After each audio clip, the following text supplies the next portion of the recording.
Paradise checking in the building right now. So, Yes, sir. Yes, sir. how you doing today, sir? Man, I'm blessed, bro. I'm super blessed. Here in Atlanta, enjoying my time out here. I'm with Yeah. my dogs too, so absolutely, bro. So you're from New York, but you live in LA now, though, right? Yeah, I've been in LA.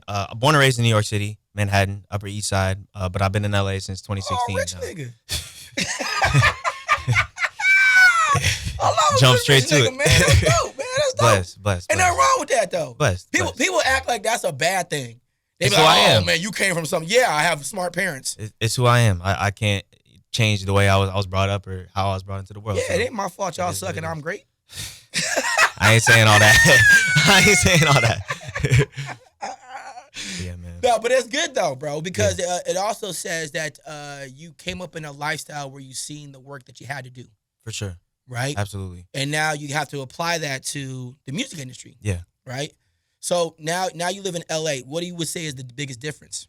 Man, culture. I feel like my first, few months in LA, I was just culture shock Culture beyond. shock, yeah. Man, because I'm used to just getting out, being able to take a taxi or the bus and go wherever. No, you gotta drive, but homie. drive everywhere. You can't really It's walk. really like, big and spread out there. Yeah. And it's funny because LA be like this big city, and if you drive like a couple hours in different directions, it's like a small town. Bro, yeah, you're in like the desert. Yeah, or And- you're in like this wilderness. If you go like to Big Bear Mountain, it's like wilderness and trees, and there's Exactly. like nobody. Exactly. And then you go right down the mountain, it's like a city. It's like, wait a minute. Like, Exactly, It's yeah. California is so big, they don't realize like there's small like horse towns and there's nothingness, and then all of a Bro. sudden city. Bro, it's the most random thing. And like I was I've driven out to like Arizona a few times, and I'll be like an hour out of the city, and I'm like in the middle of nowhere, bro. Right. But yeah, just getting adjusted to that was everything for me, and obviously the weather's much different, so that was that. But it's cool, man. I love LA. Yeah, no, the vibe is a lot different. There's a lot more people out there and stuff like that. But what would you say music-wise, though? Do you feel better out there musically? I feel like Environment matters in that. No, 100%. And I feel like, just going to high school and everything out there in LA, like I was kind of able to further find my identity, because I found my identity in New York. Obviously, that's the city that bred me, but I was able to just nourish that with the people that I hung out with in high school and everything like that. A lot of my homies are in music as well, so Absolutely. being in that environment is everything for I'm me. from California, homie. I grew up in Oh, Santa word? Ana, Got you. L.A. My grandma was in Dago, Yeah. Emerald Hills, man, Chula Vista, homie, all over Cali, Oceanside. got Like you, I grew man. up my whole life out there. So Temecula, Yeah. you name it. All over. All over. Yeah. Anaheim, bro. You Yeah. name a spot, bro. I was there for some minutes.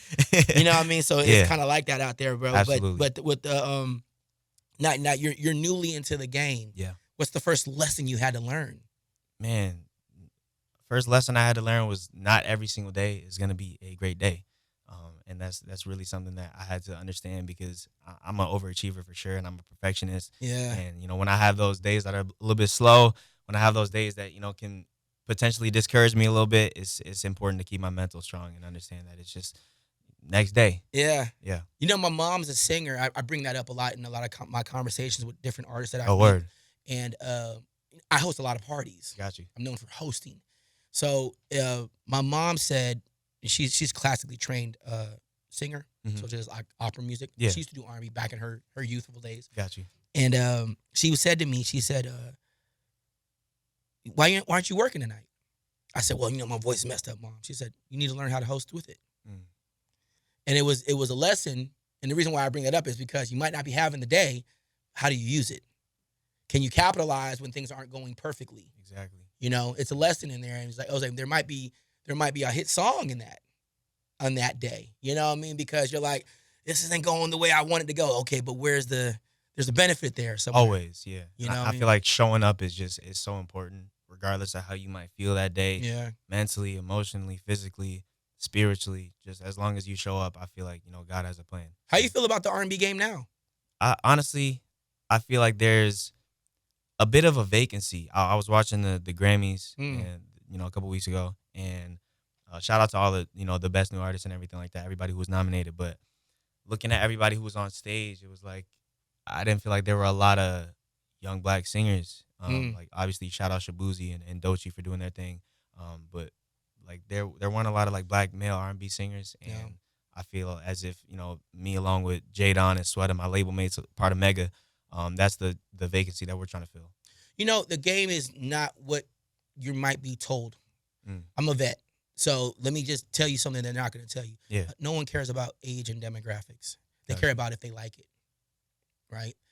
No one cared that Little Duval and Snoop Dogg had one of the biggest records of "I'm living my best life" because it came from some older guys. Yeah. They just cared that they liked it. So if you can sell something, if the game is, can you sell it, not can you only look at the certain demographic. That's the game. Can you sell it? That's a fact. Right? So it doesn't really matter who it comes from, young or old, whatever. Yeah. NBA YoungBoy's doing very well. He's locked up, off and on. You know what I mean? Yeah. So of all age groups. Definitely. He's got songs with Snoop Dogg. Right? So the game is that. So once I think you kind of figure that part out, that it'll be a lot easier for you in that perspective. Yeah. And you're learning, bro. You're new in the game. For sure, yeah. Learning every single soak day, it up. learning every step of the way. And I'm trying to be, a sponge in every room that I walk in. Yeah. Because, knowledge is power. Right. And you Sure. can find something that you're like, I like that, I don't like that, or I can use that only. You might find something that you don't like today, but then you find out that you can use it 2 years from now. Yeah, exactly. That's kind of how the game goes, man. How's your family feeling about all your early success and upcomingness? I mean, yeah, it's still very early, but they're my biggest cheerleaders, my biggest supporters, Yeah. my biggest fans, and they got me every step of the way. And I can go to them with anything. If I'm feeling a certain way, if I need some advice, if I want them to just listen to a song and give me some feedback, they're Yeah. always there. So they're always gonna have my back. And Speaking I of love that. advice, have you gotten advice from an older woman in the industry yet, and an older man? And if you did, what was the different advice they gave you? Okay, so I got some advice from an older man in the industry who goes by the name of Usher. Okay. And, he's mega. So Obviously. what he told me, he was very specific about my performance and my stage presence, and he was very specific about the way that I interact with the audience, the way I interact with the girls. And he told me, I remember this one time, this is maybe a few months ago now, one thing that he told me that stuck with me, he was like, when you're performing and you're trying to connect with the audience, go for the shy girl. Go for the one that's kind of like halfway in between. Like, she might want to connect. She might be feeling you a little bit, but she doesn't want to look. She might be going like that. And that's just something that stuck. And, he's, one of the best, obviously, ever. So just anything that he says, I take to heart. For sure. You know what skill that is, though? You're going to have to learn how to read body language and energy. That's a skill. You have to learn that when you're holding the mic. I don't care if you're hosting, acting, whatever. You're in front of an audience. You got to be able to read the audience and know this person is exhibiting that. Absolutely. Body language through energy. Yeah. So you know which one to confront on that, Absolutely. on that level. Yeah, that's everything, though. Yeah. But honestly, I have not received like a whole lot of advice from older women in the industry, unfortunately. But Yeah. That's to come, hopefully. Yeah, no, they will. Just don't get it from Drea.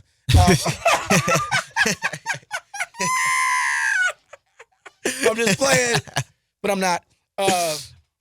No, it's the reason why I was asking, because sometimes the advice can sometimes be different. Yeah. I'm sure you heard, like, be careful, don't get nobody pregnant. And No, for sure. Yeah, that's the givens. Yeah. If they learn to swallow, kids won't follow. There's a that's paradise, baby. Oh man.